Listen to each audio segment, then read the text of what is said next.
Okay, so we'll get started officially now. I might pause when I see somebody pop in the waiting room and let them in, but otherwise I'll get started. And then I'm going to hand it over to some of the members of our part-time committee. So I'm Wendy Brill-Wynkoop. I'm the president of FACC, the Faculty Association of the California Community Colleges.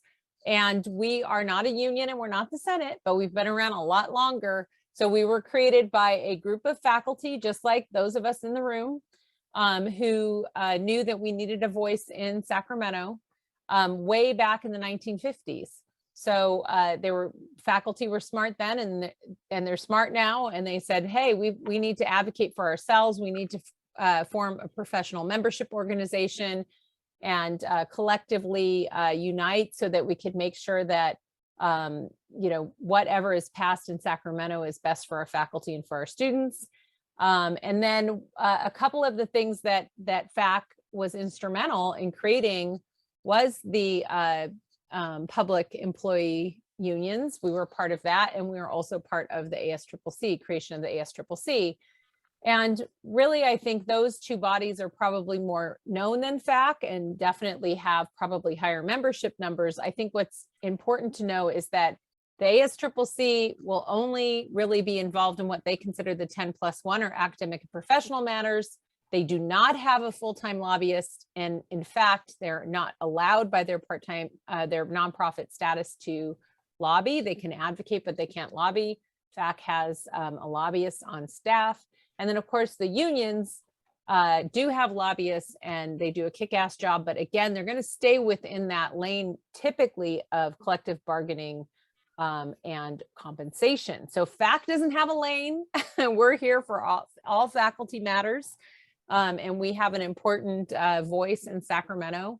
And we need to make sure that we are strong moving forward.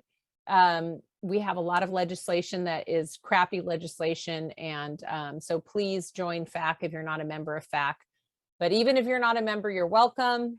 We're here for you, and we do the work anyway. And we have these resources, and we're trying to build our faculty advocates, whether they're members or not, but we definitely need membership. Okay, so just a couple of quick bills that we are sponsoring this year. We have AB 2315, Arambula. This is a chosen name bill. So students and staff and faculty who have a preferred name or an affirmed name can make sure that that's in their records even before it's legally changed under law.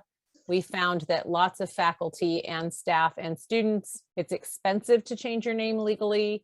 They have a preferred name, and they're often what students have referred to as dead named when their name is read out loud in class on the roster and it's not their preferred name. This has gotten a lot of support, so we're hoping that we can get it through this year. We're also sponsoring a Senate resolution on academic freedom, particularly for part-time faculty. The ability to have academic freedom within your class is so important to making sure that we have students who can participate in critical debate and have conversations about, learning and what's important to them and how they arrive at the conclusions they do. And academic freedom's been under attack.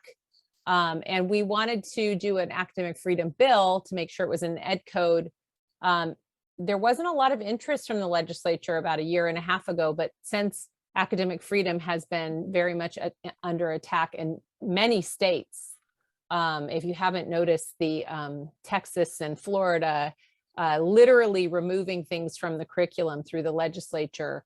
This resolution has gotten a lot more interest, and we hope that next year we can run it as a bill.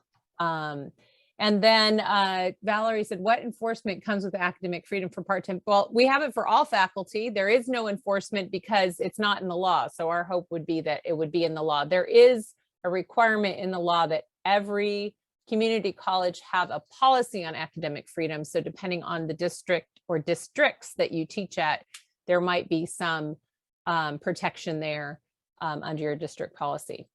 And then co-sponsored bills. This means bills we're helping out with. We might not be the major lead, Yes, I agree, Valerie. Without enforcement, we're left out. Absolutely, that's why we're trying to get a bill through. We have to start with the resolution. Absolutely, you're spot on. So AB 1505 from Rodriguez, this would rebench the full-time obligation number. The full-time obligation number floats up and down with enrollment. We are hoping to rebench it while the full-time obligation number is high, and as enrollment goes down, it'll go down. And we will see where this is. We have some opposition to this bill, so this is going to be a big fight. We're also hoping to defund Calbright, the online college, which had a brutal schooling in the higher ed budget sub 2 committee meeting today. If you didn't hear it, you should go back and watch it. It was wonderful to see them schooled like that. But anyway, it's a waste of money. Money could be used in better ways. So that is another bill that we're co-sponsoring. And then today, what we're going to focus on for the roundtable, and I'm going to hand it over to my colleagues on our part-time FACC part-time committee, are two bills, 1752, which is a part-time parity bill, and the other one is 1856, which is would increase the amount that a part-time faculty could teach. So I'm going to hand it over to Desiree, and I'm going to be quiet, and I will be here to help if you guys need my help.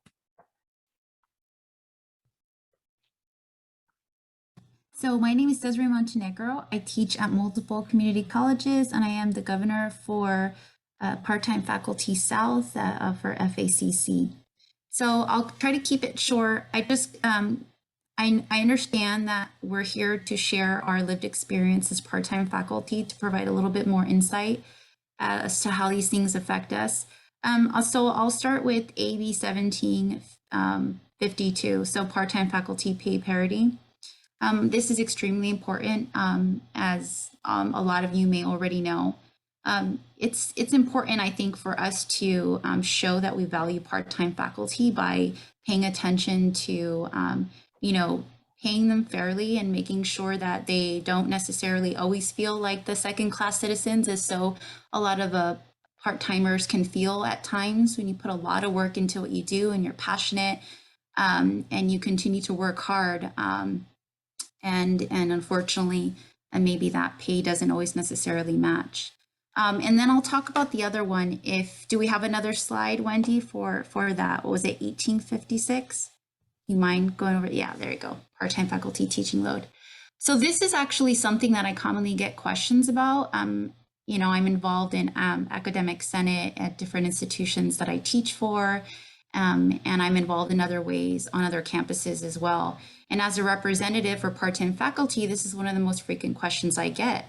And it's a concern for us, and I'll tell you why. It's a concern for us because as part-time faculty, some may be of the perspective that, we should be able to be offered as many classes as possible because ultimately we're seen as contractual and we want to be able to teach as much as possible at every institution.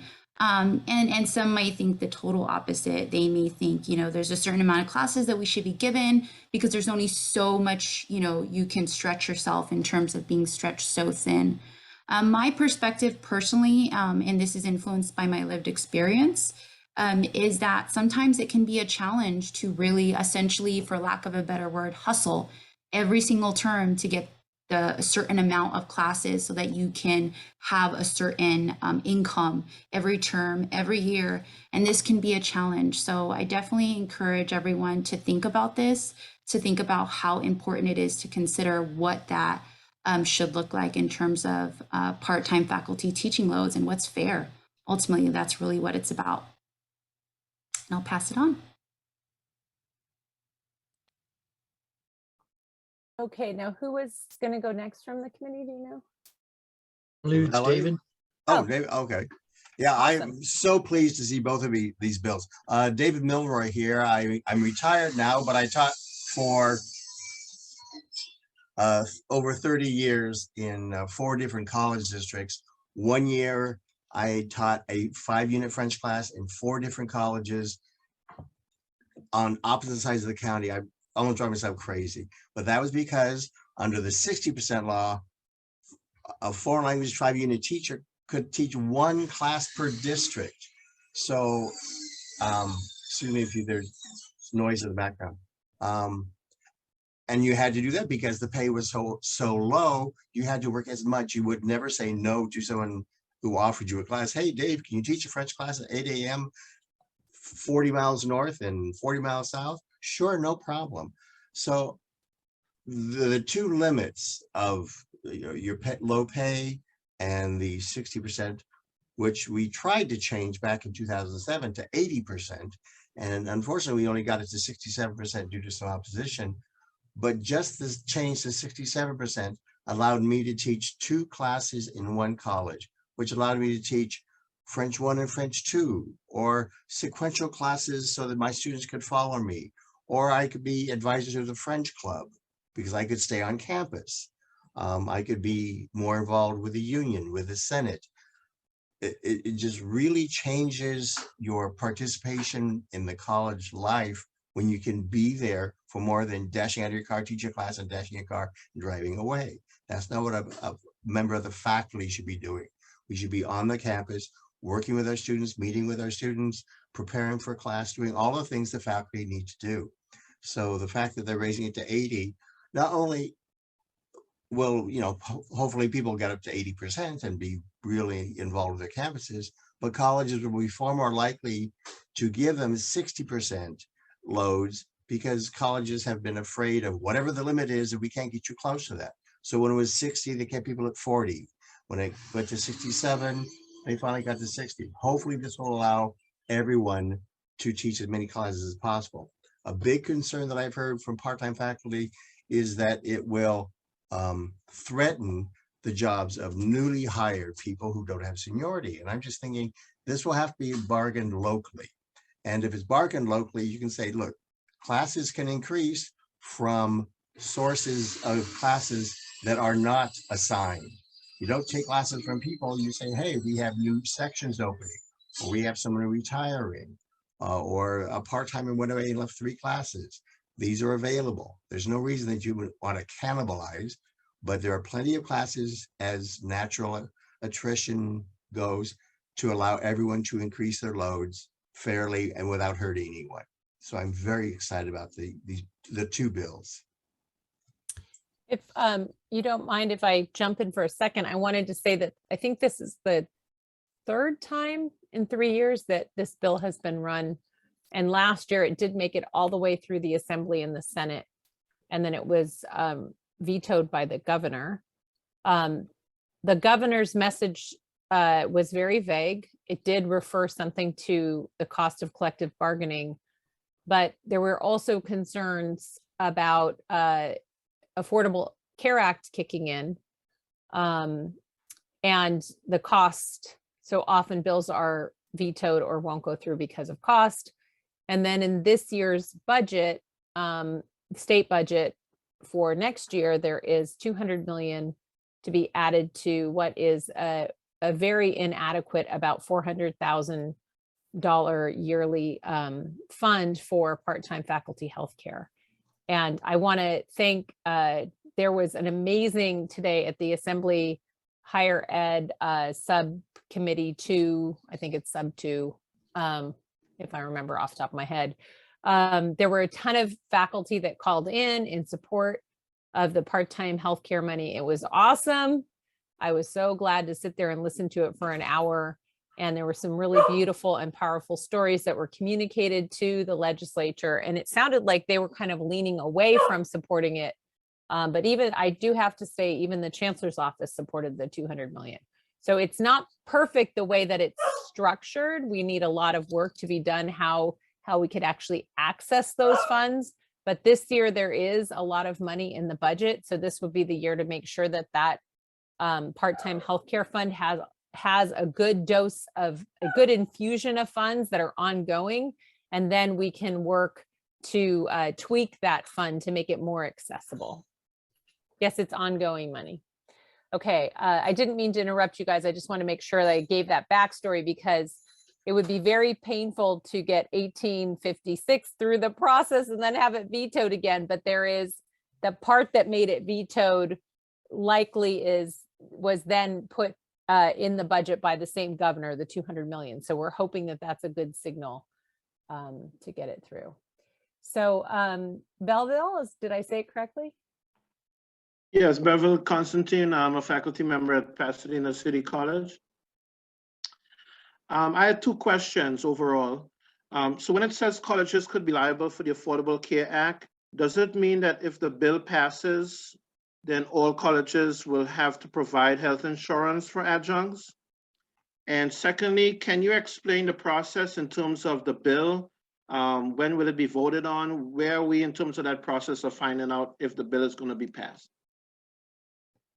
So not automatically. If the bill passes, then it would allow districts to negotiate up to 85% of a full-time load. So there would be the next, if it passes, then the next step would be for each union to negotiate that. And then the Affordable Care Act, which I'm not an expert on, but I believe if you go over 30 or 35 hours per week, then the district would be liable for healthcare. And so the state, in the state budget starting, we're hoping for it'd be July 1st, 2022 onward, there'd be about 200 million plus in a pot that the districts could use to be able to fund that healthcare. And then where are we in the process? Someone's coming in the room, sorry. Then where are we in the process? Right now, the bill is in the assembly. It was heard today in the sub budget committee. I believe it'll be heard sometime later in April in the education committee, higher ed. If it passes the assembly, it will go on to the Senate through the summer, and then it will be on the governor's desk sometime in September, late September, early October.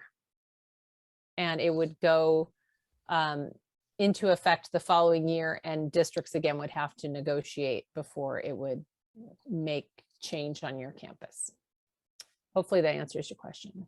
And then John, go ahead. Yeah, I just want to make a point that just because if it does go up to 85%, according to the IRS study, you're not eligible unless you work over 85%. Unless I'm wrong here, I believe that's still the case. I think it's a mistake to say, oh, you teach 85%, you have to be given health care. That's not true. And I think we need to be careful, not be careful, be forthright and describe that it's not the case. The district, again, correct me if I'm wrong, can negotiate any workload level. They could say, oh, it says up to, therefore we'll be up to 80% or 81%. So that gives a lot of flexibility to each district to negotiate up to 85%. And I think one of the things that Governor Newsom was freaking out, the sky is falling, that, oh my gosh, 38,000 part-time residents are going to apply for 85% and they're going to get health care benefits. And it's not the truth. And so we need to emphasize that the 85% is well below, no, I should say well below, it is below the mandate for healthcare benefit that has to be supplied. Now, I don't know, I know CCCI had done its homework with David Hawkins on this, and he repeatedly told me this is the case, but I don't know if FACCC can back up Mr. Hawkins' assertion, but we need to drum that down that no, it's not an automatic health benefit, and it's not an automatic 85%. It has to be negotiated. Mm-hmm. So anyway, that's my take. So definitely it's not an automatic 85%. Again, I've said about 6 times, the next step would be to take it to the table and negotiate. Yeah. But it is my understanding that the difference is it is 85% of a full-time teaching load, and a full-time teaching load is not consistent at all districts. So depending on the definition of the 85% of the teaching load, if you did negotiate up to 85% and that full-time load, then 85% of that put you over, I think it's 35 hours, then the ACA would kick in. So it depends on, what the teaching load is at each district, because it's not, each full-time teaching load is not the same. It depends on the full-time contract. So that's where the wonkiness comes in, but you're absolutely correct that a district could say, we're not going to negotiate up to 85% because then the ACA would kick in. We're only going to negotiate up to 81% or whatever. There's flexibility in that ability to negotiate. So, but the great news is, John, that we're hoping that 200, so the same person who was worried about that last piece, right? Put 200 million in the budget ongoing. So we're hoping that that's a good sign that we've taken care of that. So it could be yes and, right? Yes, and you get healthcare, which would be awesome, because we would love to also be able to figure out how to make benefits for folks. So hopefully that helps. Ornette.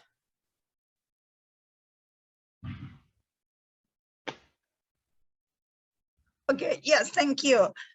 But I just wanted to support what Wendy said earlier. So it can be negotiated, for example, in Los Rios, right? When part-time faculty have 60.6 FTE, they pretty much have the same coverage and the same premium. Out-of-pocket fee and everything about district contributions the same as full-time faculty's premium and district contribution. So I think, again, 0.85 is a great thing, because as long as your union negotiates for what you believe you deserve, that should work. Thank you. But again, I am the faculty union president for American River College. I'm not the chief negotiator, though. Okay, I want to catch up on the chat, make sure I didn't miss anything. So Ray was giving me the background to vetoing by the governor. Thank you, Ray. Nobody's forced.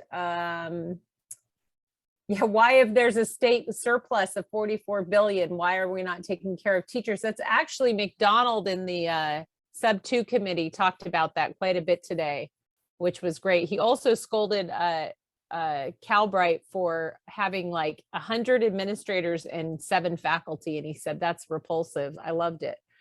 So this is a big budget year. There is a lot of one-time money. It's not expected to continue to be these giant surpluses, but definitely while we have some surpluses, we should try and do it.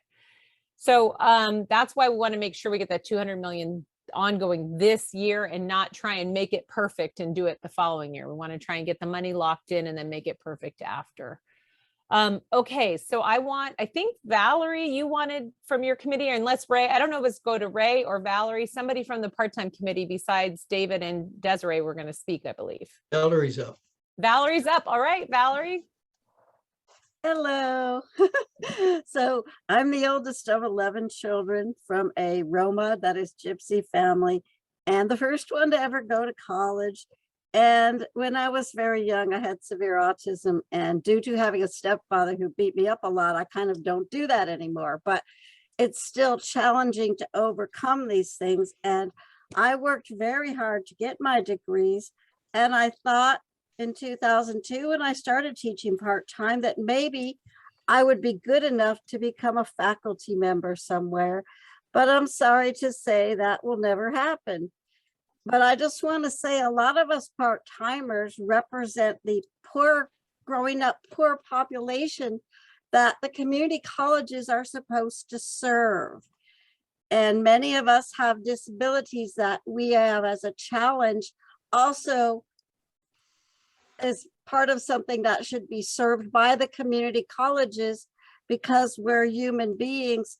And when we're working part-time and I'm paid 3 hours only for a 3-hour class, and all of my grading, preparation, answering, whatever is unpaid labor, I feel like I can never get up to the middle class or the equal respect of the people who are professors. And when we don't even have an office in addition to not being paid for more than half our work, I feel like I haven't been able to be seen. Does that make sense? So the parity is more than for the dollars. I only worked at one college last year because there's fewer students. I only made $16,000 from working at San Diego Community College last year. I just did my taxes. That's not very much money for a person who's worked really hard to serve students in every class I teach, but who lacks the respect of the college co-workers, deans, etc. And I'm certain that I'm not the only part-time individual who's worked, who feels like not being respected in terms of the legislature. Not only would you drive here and there for work, which is kind of against our state's climate change bill. I mean, if I didn't have to drive this way and that way and find 5 different jobs, it would be better for the climate change, you know. And if I made more money, maybe I wouldn't have an old car who doesn't have the newest, whatever, electric, whatever gadgets. Do you know what I mean? So if they're really serious about equity and climate change, I feel like increasing our teaching load would be of importance to people who pretend they care about climate change and equity. Does that make sense? It does. It makes a lot of sense, Valerie. And it's interesting that I wish I had, I know it's on Facebook, but I don't know how to get to it outside of Facebook. But I just posted in the chat an article from yesterday's press conference from CTA, but there are 2 part-time faculty members who are basically suing class action lawsuit because if they take how much they got paid and how many hours they actually had to work for grading, prepping, and so forth, answering by the hour, messages and right, emails, you know, right, they would literally be under minimum wage. So they filed a class act. I think it's brilliant. It's crazy and I love it. I love it. I love it. I love it. But definitely it's a great approach, and CTA is the sponsor of the 1752, which is the pay parity bill. So in collaboration with that, I think the 2 will probably, hopefully at least bring this idea that we're gonna pay you for just class hours, but then we're gonna expect you to do all this other stuff but we're not gonna pay you for it, and we're evaluating you based on all these other things. Then hopefully there'll be some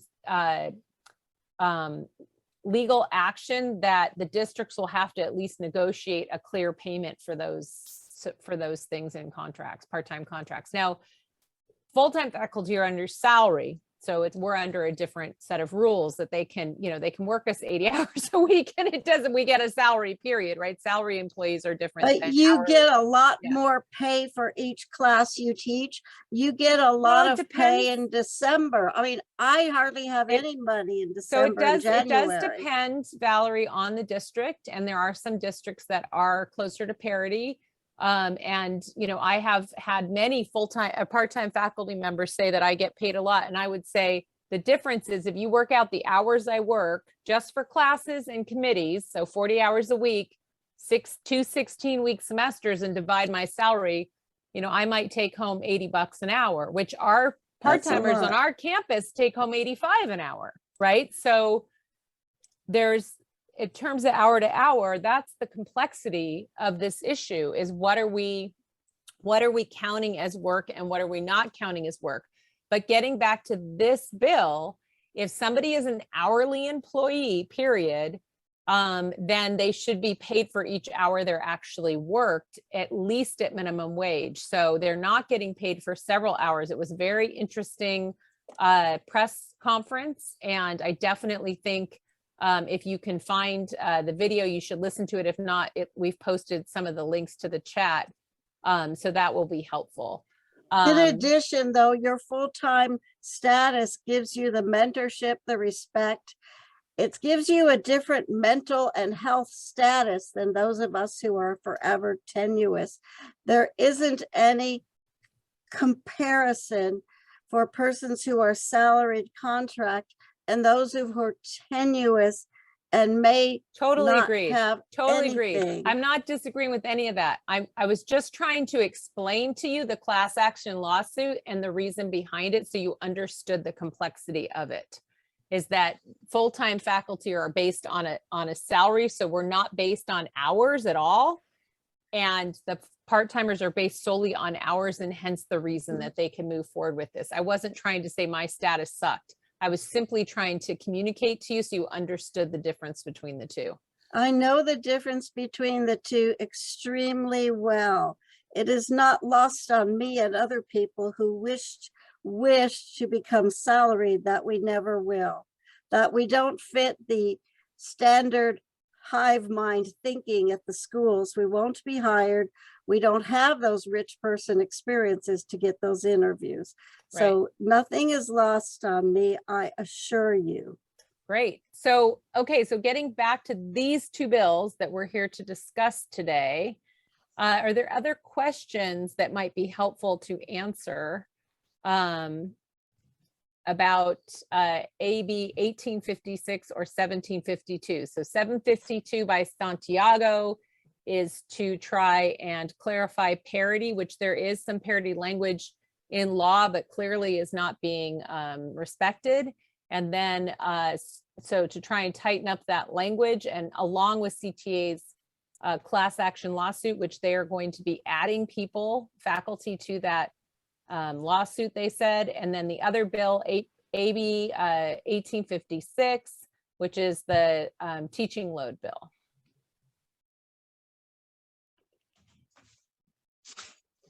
I So- still think you should add about the climate change, about the effect of having people forced to drive to one job and another job 1,000 miles, and they could save a lot of climate if we weren't doing all that driving. Certainly that's an advocacy talking point, which is how you make the argument. That's not something that typically would end up in legislative language. That would be definitely a talking point to debate and help support your argument and why you would want to make this change in the law. So that would definitely be helpful for that, but it's not something you would typically write into the law. I'm going to hand it over to you guys, but I do want to, Belleville sent me a private message and I just want to address it. He asked if we meet with could we meet with the governor? We have met with the governor's office more than once on this issue. FACC does meet with all the legislators on a regular basis, and we do push very hard for things. And the 200 million part-time faculty is one of the things that we've met with for years. We're very excited to have a fat budget so we can move it forward. We did meet with the governor's office after the veto. We have met with Medina several times to push this forward. So FACC is a co-sponsor of this legislation, which means we work with our union partners who are sponsoring the legislation, and we take pieces and we help them by spreading the load of the advocacy and the legislative meetings. So absolutely, we're killing ourselves to make sure these bills get through. Okay, so then so let's go with, we'll go David, Desiree, Belleville, and then John Martin. I want to ask you if you had a meeting with the governor recently. I think you were going to, if you could talk about that. Okay, so we'll go in that order. David, Desiree, Belleville, and then John. Thank you, Wendy. I just had a quick question on the wording of 1752. Does everyone who read it automatically get it? Because the way it's worded is part-time faculty should be paid at a proportional, rational of a proportion of and it doesn't explain what it's saying. And I can just see at bargaining tables all over the state, people going, oh, it means 64%. It is so unclear. I'm just wondering why they chose this bizarre wording. If you can bring it up, yeah. Okay, yeah. Districts to adopt terms of a compensation for part-time faculty of at least the same ratio to the full-time faculty for comparable duties. hopefully someone has a real good clarification. It'd be nice if they included a model of what they mean, because I don't see that as being a clear language. That was my question. Maybe if we pull up the actual unmuted. bill. I could do that too. We could definitely, David, get you in touch with, advocates. See, this is CTA is the primary sponsor of the bill, but we could get you in touch with them for more clarification. So here is the actual bill. Did I get the right one? Yeah, Santiago. So if you go into the actual bill language, I don't know if that's more helpful or not. And then there's been some updates on it. I can drop this into the chat. That might be easier to read. It doesn't say proportional. Whoops. So it doesn't say that in the actual bill language. I know that's what it said in the fact sheet. Mm-hmm. I dropped the link in, David. That might be easier to read it. Yeah, and the fact sheets are often put out before the bill, and then you can see that there has been language where it's been struck and then rewritten as it goes through meetings, so it could be clarified. But if you have some suggestions, I can explain go ahead, Ray. this. Yeah, go. So the proportional bit there that David's asking about, the presumption, and here's where the thing about full parity is a little misleading. Full-time faculty teach a certain amount, and then there's 15 to 16% that's not teaching. It's called professional responsibilities. So when they talk about proportional for the same work, they're talking about that 85, 86% of teaching that full-time faculty and ignoring the other 16%. And that's where the proportional comes in. Do not ignore the other 16%. Right. Okay, thank you. I think it was Desiree next, and then Belleville, unless you changed your mind, Desiree. Yeah, I had a similar question. Okay, two birds. Belleville, go ahead. Yeah, I just wanted to ask, this issue is so important. And so many part-time faculty struggle every month. And again, are dedicating themselves just as much as the full-time faculty. Have we ever tried to mobilize all the adjunct faculty in California to take some type of, action that's going to get the attention of the governor, that's going to get the attention? I haven't seen this really on any media outlet.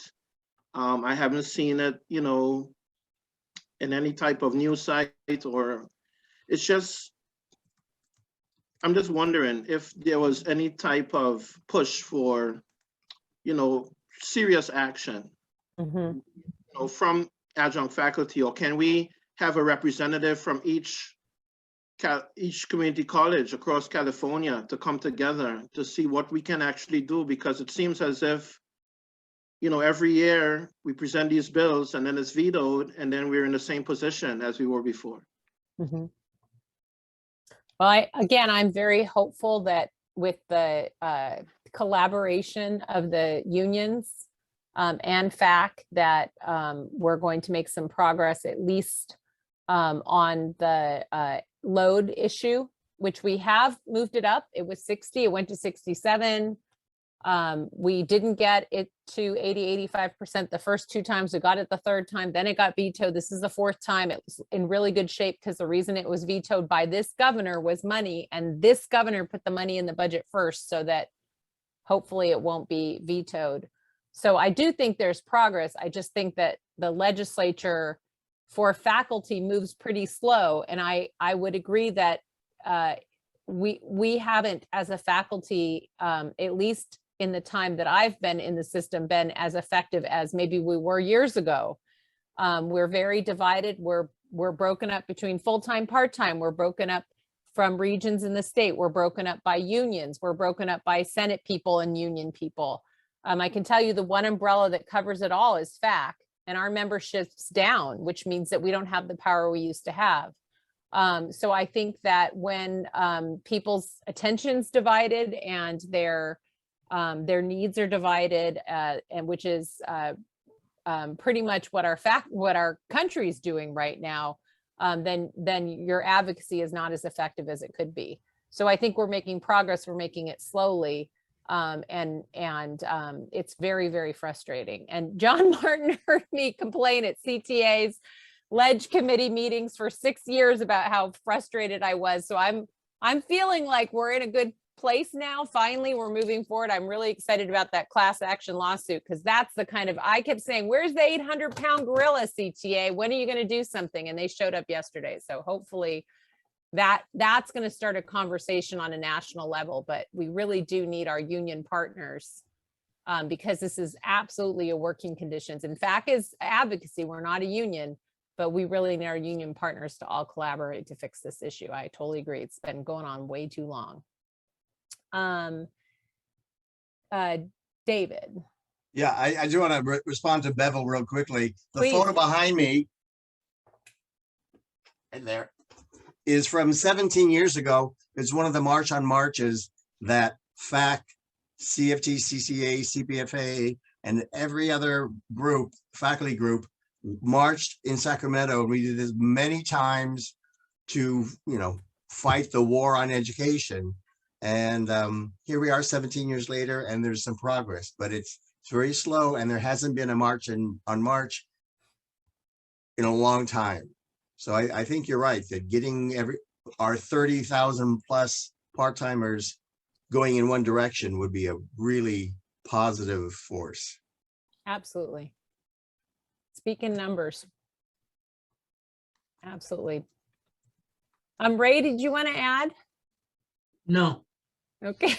No, he's like, I'm in the chat. Okay. Anyone else on this before I would love John Martin to fill us in on the governor's meeting. If you had it, right? Yes. Go for it. Getting to Bevel, that's your last, how do you pronounce it? Bevel, is that it? Yep. And where are you from? Well, Trinidad and Tobago, Okay. Which district? I mean, What district. Pasadena. Okay. When those two bills last fall I'm going to turn this died, off so we can see each other. when it died, CPFA, the California Part-Time Faculty Association, was really in tune about all the people who were upset. And I immediately wrote a letter, email to the governor in December. Hey, we'd like to have a meeting with you to talk about those two bills and the mythology and the disingenuous analysis of these two bills. No word. I wrote another letter after Christmas break. No word. Wrote another letter mid-January. No word. I called him up. No word. I went down there personally with another colleague of mine, Sue. She and I went up to the elevator, the governor's office. They're at the new building now because the Capitol's under reconstruction. And they said, what are you doing here? Well, we're here, want to make an appointment with the governor's staff. You need to leave. You're not supposed to be here. So we were escorted out. And I gave him my business card and my flyer, how to get a hold of me. Please call me up and let's make an appointment. No word. Mid-February, no word. So we decided to do leafletting, and to shame him, saying, Governor Newsom, why haven't you met with us? We've been trying to get an appointment with you. Well, guess what? It got pushed upstairs to the leaflets up to the 9th floor, and we had a meeting today, finally.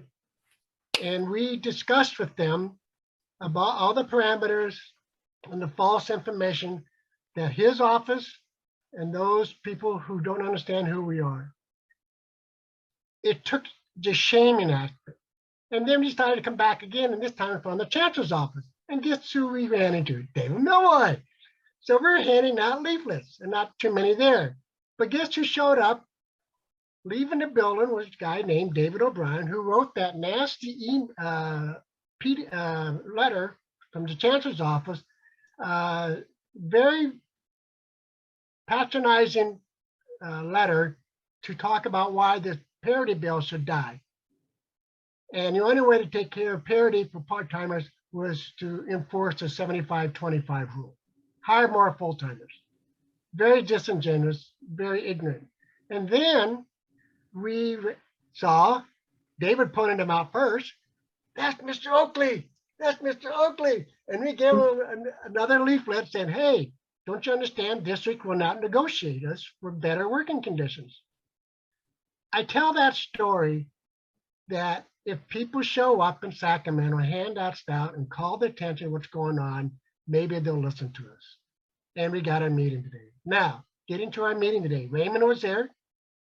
Deborah Dahlshank was there, a former FACT hierarchy person. Scott Douglas, Stacy Burks, and Daniel Thompson. So we had our agenda. We discussed certain aspects of past bills. And the first thing this governor's staffer said, aren't you happy about our $200 million health benefit package money? It's as if there's no need to discuss anything.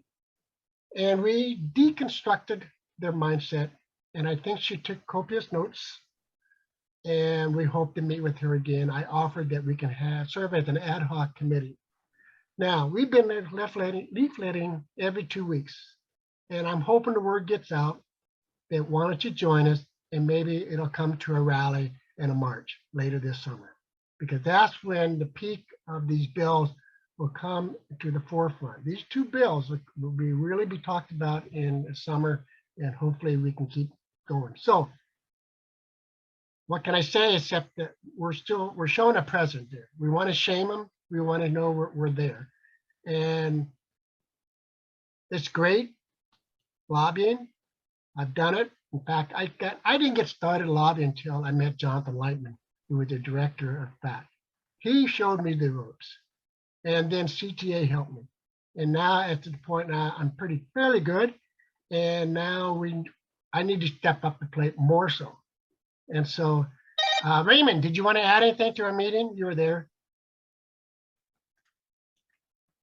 If he's still online here. No, I think you did a good job. I think that she listened, she took good notes, she asked good questions. And I think we made some pretty pointed, politely pointed remarks. So it's not, I mean, at the end of the meeting, she knew more than she did coming in, and she needed to know what we shared. So I think we did a good job, and hopefully it will reach the governor's ears. Yeah.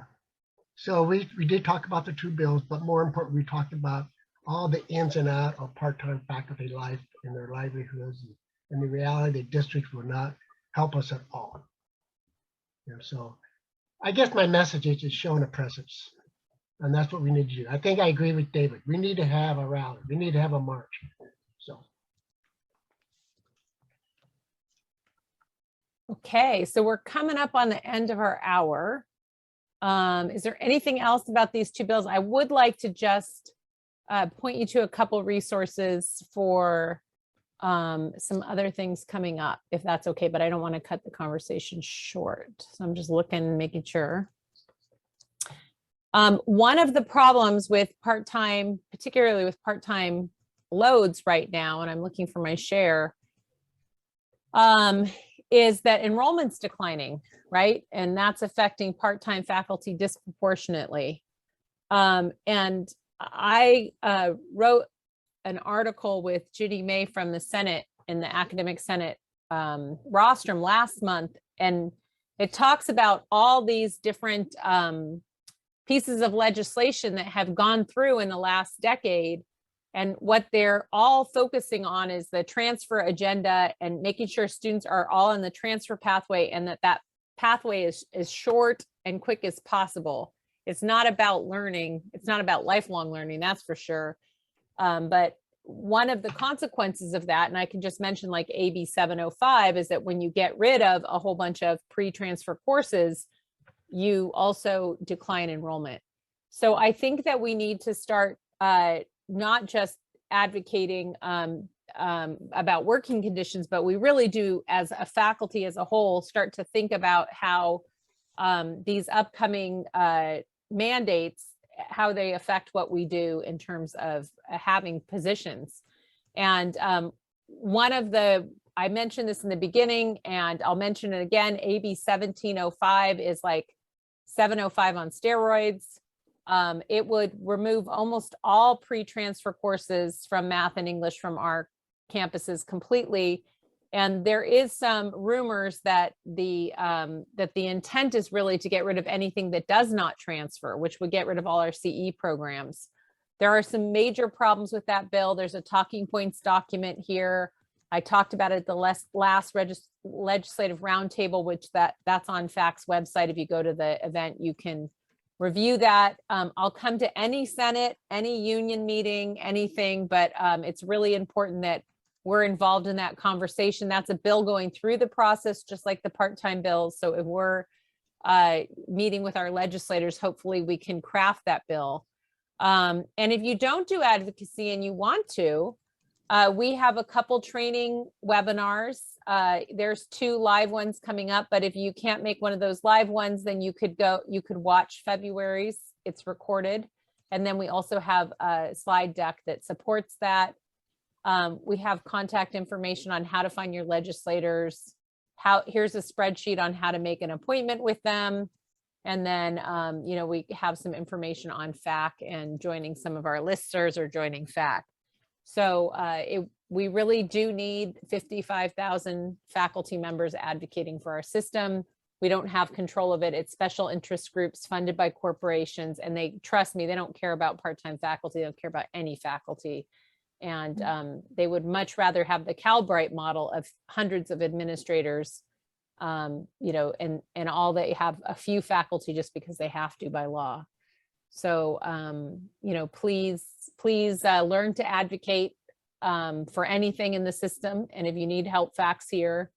And if you, if we didn't cover something today you'd like to see in the future, let me know and I can try and make sure that we have another legislative roundtable about it. So I think, and this is what I put in the chat, and I can put this Linktree document in the chat again, just so you have, and it has all the documents. So was there a bill you wanted to talk about, John? Well, I don't know if we have time. That's fine. We can take it up next time. Okay, 1844. And remind me which one that one is. This is what's the name of it? Something to protect teachers or students. And the bottom line is CTA is taking a careful watch position, because it says if anyone, especially us part-timers, get accused of sexual harassment, and here's the best part, or the sad part, terrible part, if you were found harmless, that the accusation was wrong, you still have to report that when you work for another place. Yeah. And it's like, wait a minute, there was fact finding, there was a trial or whatever. Yeah. So it totally says if you're erroneous. the language says if you were simply investigated for a complaint that you'll be, if you're investigated. What it should say is if you're found guilty of sexual harassment, then you have to disclose, but not if you were simply, anybody, they have to investigate, right? So if one of my students says, Wendy gave me a hug and I felt that it was sexual misconduct, the district has to do an investigation, and they could say, yeah, she gave you a hug and maybe she should have asked before she gave you a hug, but we didn't see that there was any sexual content to that, so we've told her don't hug students and it's over. There was no findings. I would still have to put down when I apply for positions, I was investigated for sexual misconduct. Yeah. It's a problem. So I think it's a Medina bill too. And so we have already met with him a couple times. We've already met with him about that language and we have concerns about it. Absolutely. Good. So, but we should all bring that up. Okay. All right. Well, my email is president@facc.org. If you have any questions or anything else, feel free to email me. And if there's any resources you could use, let us know. And I believe that these bills will be, there's 2 more higher ed committee meetings coming up. So it's either the 26th or the one before that, but we will be sending out stuff in our weekly. And it is always great to provide comment when these bills come up. So you could call in from the from the comfort of your own home and say you support them. That's how we help get them passed. Okay, thanks for coming tonight. Appreciate everybody's time. It's great to see you.